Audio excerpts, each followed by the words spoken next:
So there you go, 169.8 pounds is what I weigh in before bed.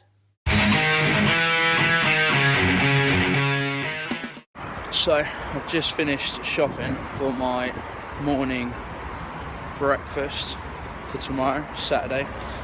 10,000 calories that I've got to try and consume. So I'll take you guys through that, but let's just say that I'm really not looking forward to it at all. Just walking around the shops has made me feel sick. So yeah, starting to wish I never opened my big mouth about this 10,000 calorie challenge. I think it is going to be a lot harder than I thought initially, especially seeing as I want to just try and avoid eating as much just shit as possible. I don't really want to be scoffing McDonald's and Burger Kings just to get the calories in. I want to try and keep it within a digestible source. Let's just put it that way. I don't want to be chucking my body all kinds of shit that it can't deal with. So basically I've just spent £8.75 on the morning breakfast. If that is, I can eat it all in the morning. Here goes. One whole box of Crave, which is on offer, so I got that. It's £2. Because obviously I still want to keep my proteins up, get my protein in, I'm going to eat 6 free-range eggs. Obviously for my cereal, it's the whole milk, 2 pints or a litre, 1.13 litres. So if I'm going to do this challenge as well, I'm going to do it properly, guys. I don't want to get all my calories from drink. I mean, it's easy, not easy, but a hell of a lot easier if I'm just going to drink my calories away. So I'm going to try and avoid drinking as much of my calories as possible and just get most of them from food. Maybe limit to only 1,000 calories from drink. We'll just have to see how the day goes. I may have to squeeze in a protein shake here and there, because I think it's going to be hard to get all these calories if I'm trying to keep my protein up. So I don't know, well, especially good quality protein, like complete proteins, not beans on toast. So got myself for snacks in the morning because I'm working tomorrow. I didn't plan this very well. I've got 2 hours of work tomorrow. It's not much, but by the time I get there and get back, it will be lunchtime. So I've got to try and squeeze as much in before and snack wise during as I can, so that I don't get full and end up messing up the challenge. But I've got some Reese's. I've got 2 of these to eat, plus a Reese's bar with peanuts in. I'll tell you all the calories, guys, as soon as I work it all out. I'll put them up on the screen for you guys to see. I'll aim to get them up there. Then waffles, because basically they're on offer, 80p for 6 waffles, which are just under the 93 calories per waffle. So yeah, it's close to 600 calories there, probably 500, it's over 550 calories just in that. So that's it. Oh, and the last thing, because as I said to you, I want to get some protein in. The eggs and the milk obviously will give me some kind of protein, but I have myself a Siamix protein bar, because they sell them in Tesco's. It was like just over £1, £1.20. It's got 20 grams of protein, but it's also 221 calories per bar, so it's also going to help get my calories up a little bit. So there you have it, guys. That is what I'm going to aim to eat before 11 o'clock tomorrow. Okay, so it's the night before the 10k day, and I thought I'd answer a few questions I've been getting both on Facebook and from friends and family. And I thought you guys are probably going to have the same sort of questions when you see the video. So, why am I doing 10,000 calorie day full of shitty foods?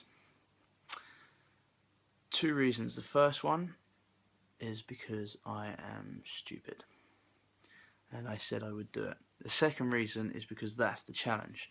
The challenge is that everyone's been doing is 10,000 calories. I was going to have a cheat day anyway. Usually my cheat day is just a cheat meal where I'll have maybe 2,000–3,000 calorie meal on top of what I'm already eating on a daily basis. So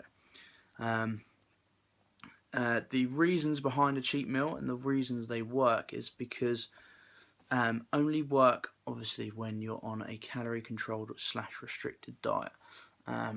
Don't go thinking that you can go out and blow out and lose weight, because if you're not controlling your calories and calculating your macronutrients, then cheat days are only going to add to the potential surplus you are already in. So first off, you need to make sure that you're in a caloric deficit. Typically when you're in a caloric deficit trying to burn fat, you have reduced carbohydrate intake as well. So for me it's about 240 grams a day of carb intake.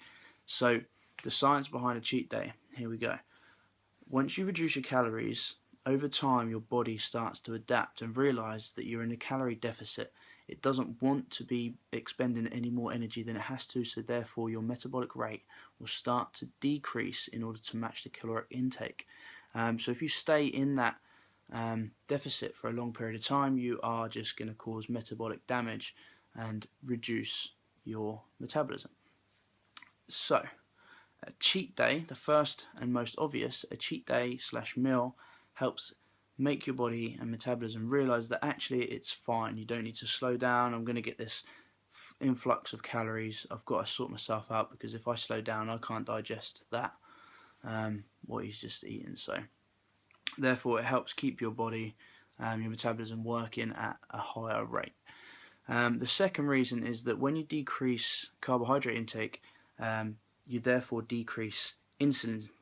So your insulin will be reduced, and that's what aids in fat burning. And that's why a slightly lower carb diet does aid in fat burning to an extent. But at the same time, insulin also aids in muscle building, insulin-like growth factor. So having a spike of insulin from a cheat meal, cheat day, is beneficial to help with recovery and muscle building. So there's quite a few different reasons why cheat meals are actually effective on a calorie restricted / controlled diet where you have a reduced intake of carbs, typical to what you would do on, say, maintenance. So the reason that I'm doing 10,000 calories is obviously because that is the challenge, 10,000 calorie day challenge. The reason that I don't think it will affect me too much negatively is because I've prepared myself for that challenge. So if you look at calorie deficit and weight loss and fat loss over the course of a week, not over the course of a day. So over the course of a week is where you want to be in your calorie deficit. That's where you're going to be losing the pounds of body fat. So don't think that because you've been in a calorie deficit for one day you're going to lose a load of weight. You may be a pound or two lighter, but then if the next day and for the course of that week you're actually higher or maintenance, then you're not really going to lose much weight, if at all. So it's over the course of a week to 10 days, that's when you want to look at how much deficit you're in. So basically what I have done over the course of this week leading up till today being the final day, I have put myself in a minimum of 5,000 to 6,000 calorie deficit. So today and yesterday were the two extremes where I cut carbs completely. That's also going to aid in, like I said earlier, nutrient uptake into the muscle, carbohydrate uptake into the muscle, kind of super compensation as it's called on your typical peak weeks. So therefore if I've created myself about I think it's probably going to be about 6,000 calorie deficit over the course of the week, plus my reduced carb intake. That's not including exercise, that's just from maintenance calories down to 6,000 calorie deficit. Tomorrow my maintenance would be 3,000 calories. That's how I work out my deficit. So therefore I'm actually going to be exceeding my maintenance by 7,000 calories minimum. If I've already created a 6,000 calorie deficit over the week minimum, then therefore I'm actually only going to be exceeding my weekly caloric intake by 1,000 calories. Plus I'm going to be working out twice tomorrow, so I'm really not thinking it's going to affect me too negatively. With regards to the weight, I'm expecting to go up, but not by any more than about 10-11 pounds tomorrow. I'm hoping that Sunday that's probably reduced by at least half, and then by Monday I'm hoping to be a little bit lower, or back down to where I am now, going on into the week, losing more weight. I will take you through my weigh-in tonight. I finished my meals already. I've got about 2-3 hours before I go to bed, and I'm already at about 170 pounds, so I'm expecting to maybe weigh just below 170 tonight, and I'm hoping to knock a few more pounds off that tomorrow. But guys, I will see you tomorrow on a big day. I thought I'd save the explanation for tonight so that you can just concentrate on what on earth it is that I'm going to have to eat to hit my 10,000 calories. So there you go, 169.8 pounds. So I weigh in before bed.